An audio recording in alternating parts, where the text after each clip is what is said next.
What is going on YouTube? In today's episode, we talk about preparing for my first enduro race. Stay tuned. Just let me fall to my grave.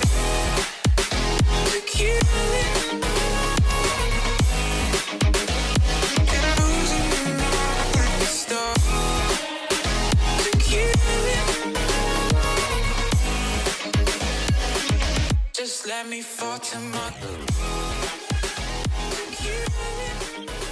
Welcome back. So, we're going to throw a little story at this. So, grab yourself a nice cold beer. Paps. Nice traditional. Not too bad. It's a light beer. My light beer. Alright, so this is how I'll be doing my endurance training. It's my Echo bike, also known as an assault bike. It is belt driven. Much harder than the assault bike. I guess not much harder. But you definitely have to work a little bit harder because it's belt driven, not chain driven like the typical side bike is. Nonetheless, this is how I'll be kind of gearing my legs to get used to those heavy pedal days that we're going to be experiencing on race day. So, let's show you. The thing with this is, it doesn't have any gears. It also is kind of not the most comfortable to ride a bike in because you can't lean forward, you can't pedal really that hard, you're kind of avoiding these guys. Yeah, I could put my hands on these and actually pedal, but the whole point of this exercise, my goal that I have going on is to work out my legs and get them used to that cycling motion over and over again for an extended period of time.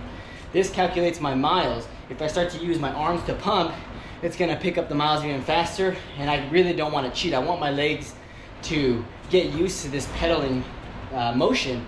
I have a really bad time building up endurance. I have a hard time building up endurance, to be exact. It always requires a lot of work, either running, cycling, swimming, So I need to focus on getting these legs used to that motion of pedaling, because that's what usually kills me on my bike days. Is I can't ride anymore because my legs are cramping so bad that I can't physically move my leg anymore. I have to like get off the bike and try to force it to stretch. So I don't want that to happen on race day because that does kill the fun. It happened at Sky Park.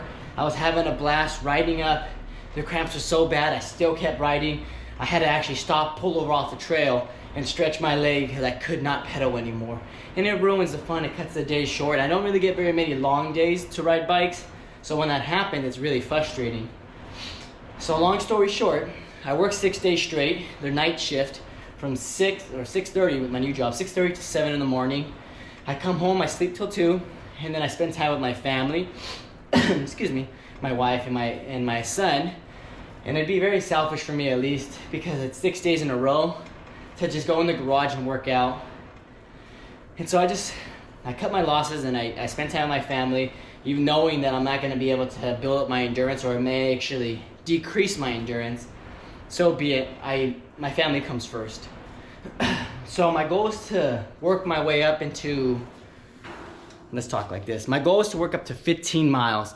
Once I get to 15 miles, it's not going to correlate 100% to the actual bike, but at least it's going to build up my foundation and kind of get my body used to that pedaling motion. All right, so here is my breakdown, or my game plan. This is my game plan riding my first endurance race. It's going to be at Vale Lake in Temecula here locally, so that's already a great thing. I am not going to be able to ride the trails beforehand. All my days are pretty much accounted for the way my schedule works out and with the lack of babysitting. So I'm going to watch as many videos as I can of the trails. Luckily, this will be the 4th one in the series of the Southern SoCal Enduro race, SoCal Enduro series. So it's gonna be the 4th one, so there's already a lot of videos out on a lot of the trails, and just in general, there's a lot of videos out there. So hopefully when they announce what trails they're gonna have, I can just kind of focus on watching those videos in particular, making notes of what key points that could slow me down possibly. Then secondly, obviously, is to start getting my endurance up. I do have this cool little trail back here, but like I said, usually it's me by myself.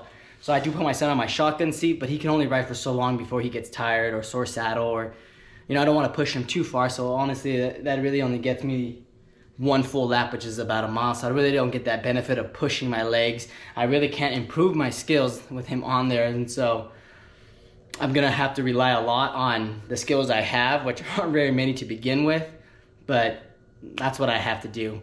So on race day, come race day, I'm obviously gonna prepare as best as I can by watching all the videos, and I'm just going to have a great time. I'm going to push myself, hopefully avoid any crashes, or at least any major crashes, and pretty much just full commit to the features, because from the videos I've watched, yeah, these riders are a lot better than me. So obviously when they full commit, they commit with a, you know, a pocket full of skills, where I would be competing with like, you know, nothing, essentially.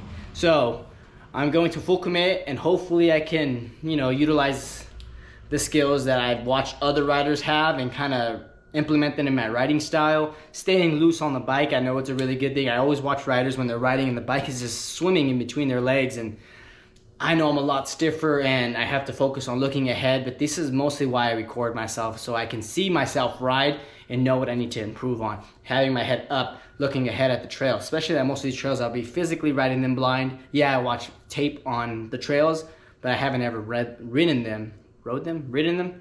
So my game plan is to get my endurance up, to watch as much tape as I can on the trailers, watch as much tape as I can on the trails, and full commit to riding that day and, you know, having a great time. I miss the spirit of competition.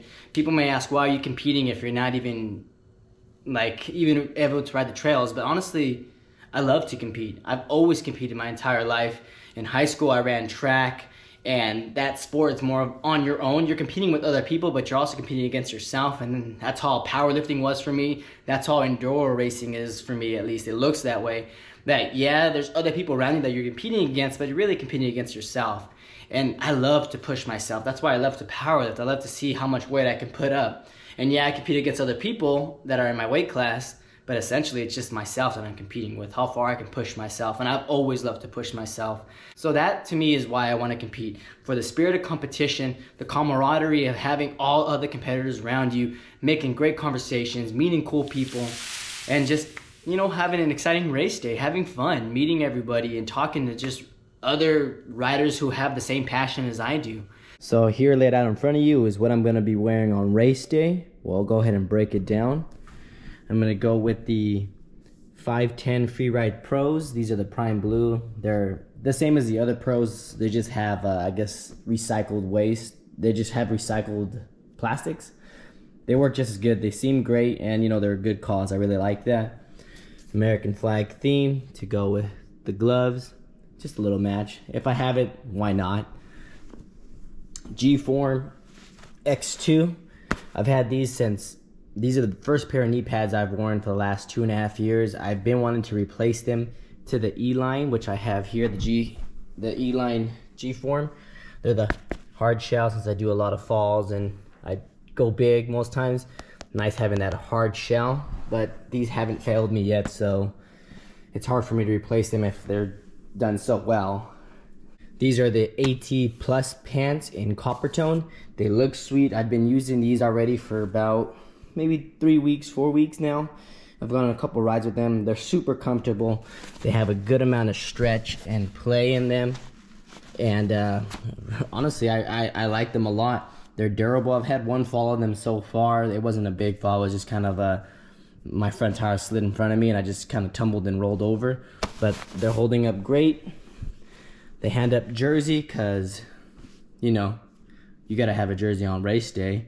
And of course it's in long sleeve because, you know, I'm pasty. You know, I also want to protect my tattoos, and I, just in case I do fall, have that extra layer of protection. And of course I'll be riding Hand Up gear because I am an ambassador of Hand Up. I love their products. They're great, they're durable, they're great value, and they look sweet. So why not? Helmet. It's the Demon Podium with MEPS. MEPS right there. And it will be wearing my, I think these are honestly my snowboarding goggles, but my other ones are pretty scratched up from all the falls and kind of not really taking care of them, and plus they're really cheap. Hand Up hat for whenever I'm not wearing the helmet, which would be pretty often because I'm sure it's going to be hot. It definitely looks like I'll be riding in some winter weather, but it most likely will be like 80 degrees that day, and I will be hot. But like Will Ferrell said, well, instead of saying milk was a bad choice, I'll be saying long sleeve and pants are a bad choice. Like right now. It's so damn hot. Milk was a bad choice. So anyways, I accept that I'll be hot. I'll accept that I'll be sweaty. I'll make sure that I bring a lot of electrolytes to keep replenishing all the salt and everything I'll be losing through sweat. But I should be fine. I ride like this almost all the time because, like I said, I like to protect my tattoos from when I fall. I like to have that extra layer of protection just in case. You know, you spend a lot of money on them, why not take care of them? I'm also pretty pasty, and you know, an hour of sun for me will probably give me a sunburn, so why not just avoid having to put sunscreen all over my arms and legs and just wear a long sleeve. Extra layer of protection. And some little sample stickers that I ordered. Rad Dad Life stickers. They're pretty freaking sweet. I do have a couple more. I don't know if I'll just start giving away to the random person that asked for it. Why not? Alright, all finished. Rear shock pain in the butt. I got 20% sag in the front, 30% in the rear. I use this nice little very soft measuring tape used to kind of measure your own body, so it's nice and soft and doesn't scratch up the fork. Trying to get it in there and get the ring perfect was a pain in the butt. Overall, the bike is looking good. I have what I would have on there normally, which is a bike pump, multi-tool. There's bacon strips in there for just in case I get a flat. Here's the kit there. Some tire levers, even though I don't have an inner tube. I have a couple, just they're from the bike, so they're pretty big rather than having those, I guess the spare ones that are legit spares that fold up really small.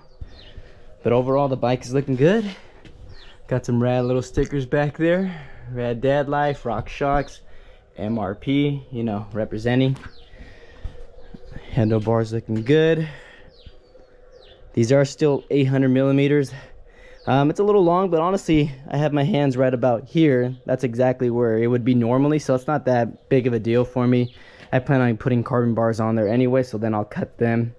As far as upgrades in the future, what it holds would be definitely the 1-up carbon bars. I hear nothing but great things about that. I'm still debating between going coil shock or the Fox Float X2. Nice and beefy. I really like the Lyric. It's been fantastic. Overall, this fork has been really good. I like it. It's been very playful. It's everything I want, nice and poppy. This one I'm just a little nervous, especially when we start getting into heavier, chunkier stuff. I don't know if this shock will be able to keep up. We're gonna find out on race day. I do want to go with possibly the coil a little bit more. That's what I'm siding with. I'm a little nervous with trying to fit it onto my bike. It does fit a coil. It does say that on the website. I did email Santa Cruz just to see if they can kind of give me an idea of what spring rate I should have, but I would definitely go with the MRP progressive spring rate or spring, just so that I have a little bit more progressive coil rather than having it just be linear, because I don't want to lose all the properties of the air fork. And from what I did in research, that coil with the progressive MRP spring really kind of gives you the best of both worlds. We'll see. Other than that, I do want to get the 1-up 150 mil dropper. 125 is good. I would like to drop this all the way down and have a little bit more. Ideally that'd be perfect, but for now it's doing really good with the SCG dropper, and I believe that'd be it. I'll start replacing the parts as they start to die, which since I don't ride that often won't be for a while. I do want to get the GX drivetrain all the way through with the shifters, and of course I want to get better rear wheel and hubs, because like we talked about in the earlier videos, these just don't spin nearly as well as my last 2 bikes. So as always, thank you for watching. Don't forget to like, subscribe, and leave a comment. I hope I see some of you guys there on race day. As always, have a rad day. See you guys.